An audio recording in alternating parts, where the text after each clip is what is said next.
Well, hey there guys, and welcome back. On this week's show, it's Xtool's RA2 Rotary attachment.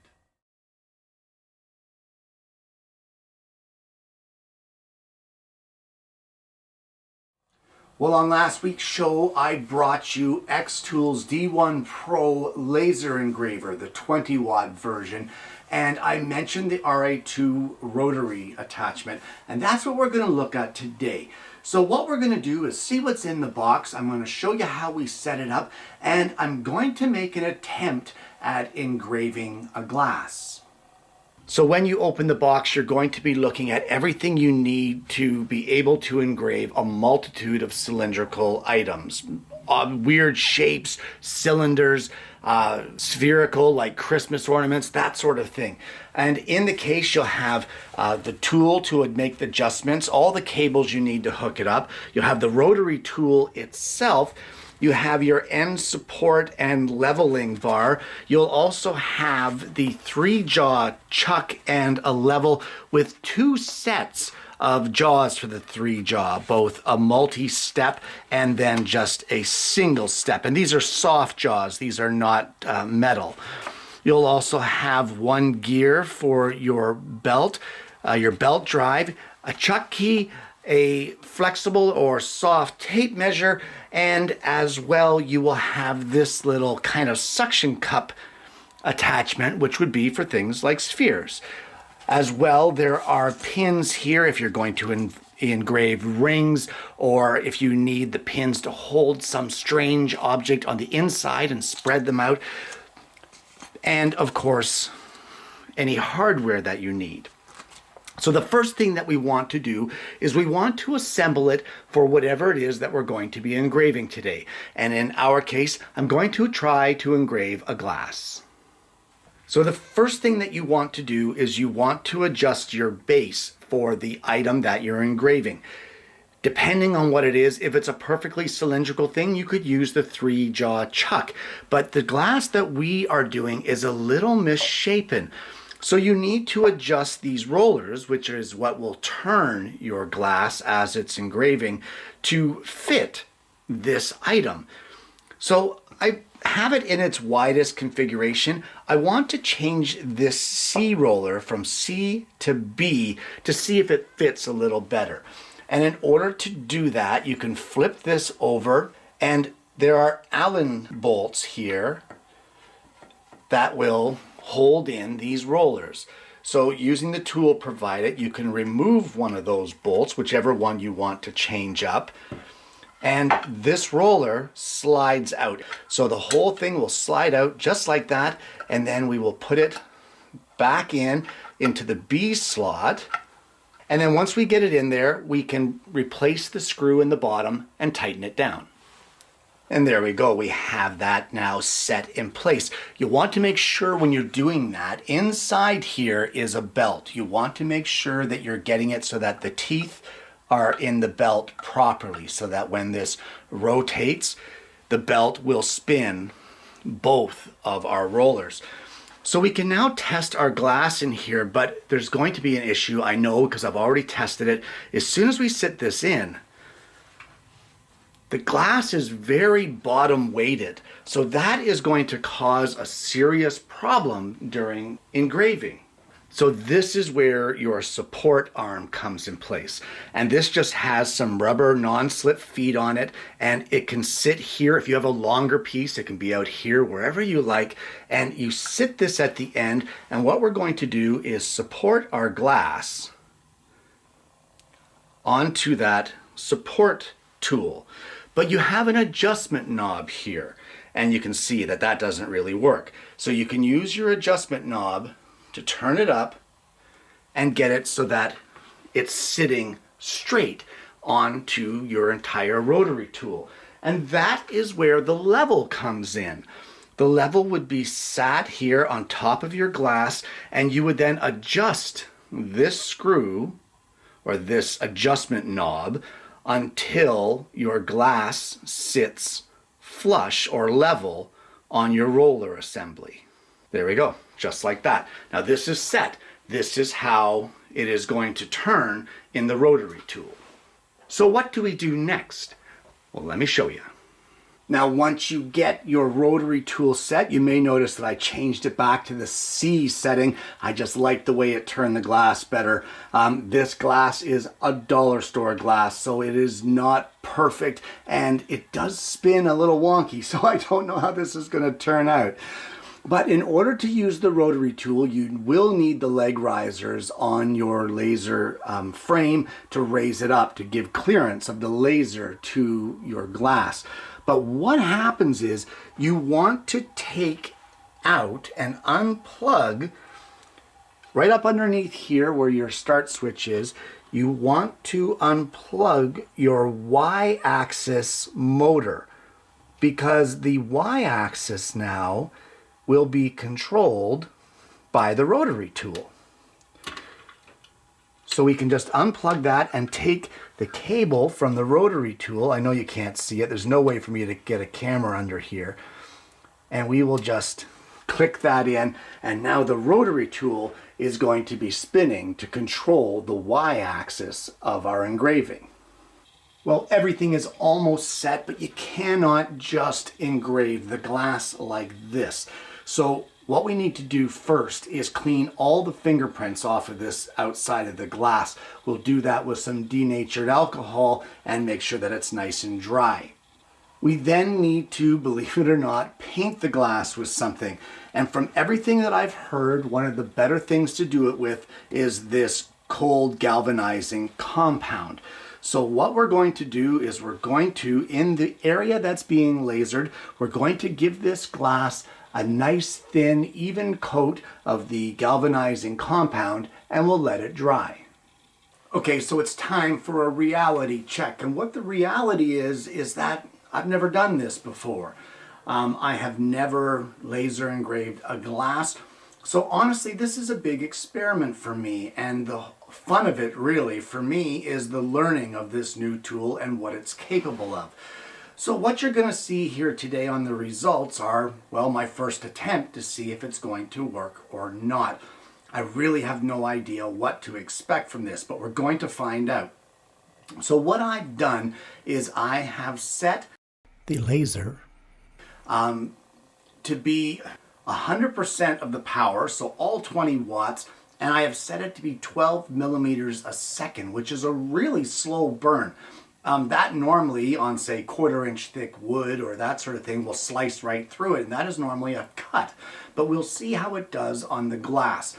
I'm not sure, as I said, I'm not sure about the rotation because the glass is not perfect, but I'm going to give it a try and see what happens.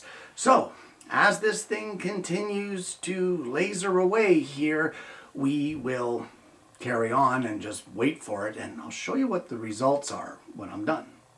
Well, I honestly cannot tell if this worked or not. I know that my design is a little squished. It's not supposed to look like that. But you know what? Let's wash off this galvanizing compound with a little bit of paint thinner and see what kind of a design we have underneath. Okay, I've stuffed something black in there so you can see. While it did engrave it and did get it into the glass, that's a fail. And I have two theories. One being that the design I chose is too thin. The method that I chose didn't really allow it to burn. And as well, the shape of this glass is really odd. So it doesn't allow the laser to continue to be focused. So what I'm going to do is I'm going to paint another glass, and I'm going to try a different design that's a little beefier, and we'll see how that one goes.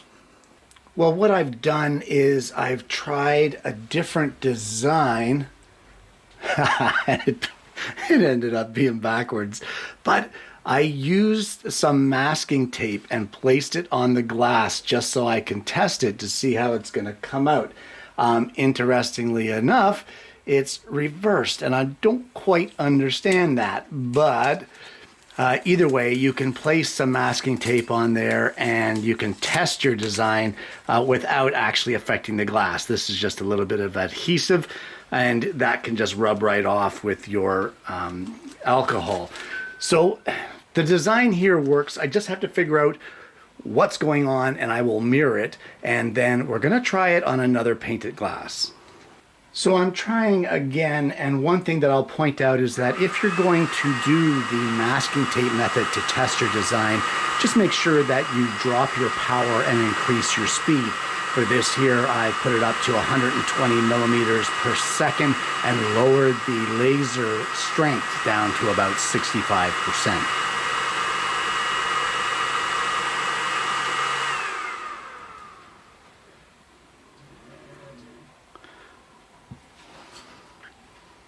Okay, so there we go. We can see there on the masking tape that this is a much better way to do it other than backwards. So the masking tape shows me that it's right. Another thing, guys, is anytime you're doing this sort of thing, make sure your room is well ventilated. I have the window and the door open here and letting plenty of fresh air into the shop. This stuff really gives off some fumes when you're burning it, especially the galvanizing spray. Okay, so with that done now, let's turn around and put our other one onto the laser. We'll line it all up. I'll boost the settings back up. I think I'm going to increase the speed, increase the power back to 100, but I'm going to lower the speed down to 5 millimeters a second and really burn that in. So let me get that done, and well, we'll see how it turns out when we're finished.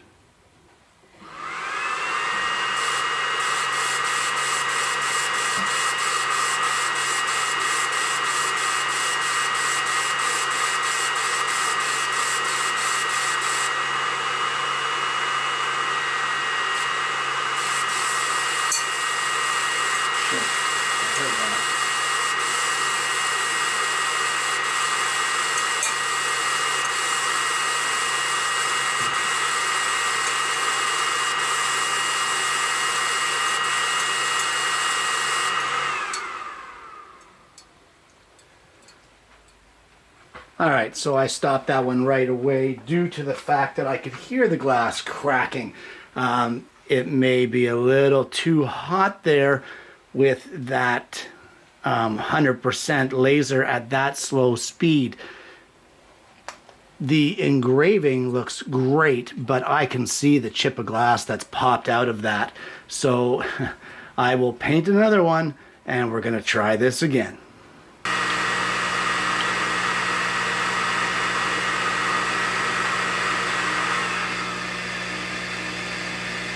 All right, and there we go at 16 minutes and 20 seconds.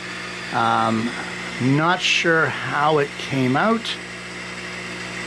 but it's looking good. I think I'll clean it off and see how we made out. So just give me a second. And check that out. That worked really, really well. So there you go. We have a successful glass burn. It's really etched in there. I mean, you can really feel it. I'd be interested to know its longevity through the dishwasher a few times. We'll figure it out. But there you go, a successful glass, and it's all a matter of experimentation, adjusting your speed per millimeter, and of course the power of your laser. And guys, don't forget the ventilation, because that galvanizing stuff is brutal. And there you have it. The RA2 Rotary Pro and engraving a glass. Guys, this attachment for the Xtool D1 Pro laser engraver is incredible. It's got pretty much everything that you would want all encompassed into one unit. You want to engrave rings, it has those attachments. You want to engrave spherical things like Christmas ornaments, it has that. You want to do weird off shapes like these glasses that I did today, it has the ability to do that as well. And while I only really focus on the leveler section and on the rollers, don't discount that it does so much more. Between the 3-jaw chuck and the different levels of jaws that it has, both the multi-step and the single step, and as well the fingers, the suction cup, the running tailstock, the work support, like you name it, this thing can do it. So anything that is cylindrical or round or like glasses, jars, like, you name it. The sky is the limit. It's all up to your imagination. It does take some experimentation though, and that's what it's all about. I'm learning this just as I'm sure a lot of you are as well. I'm not an expert. I don't ever pretend to be.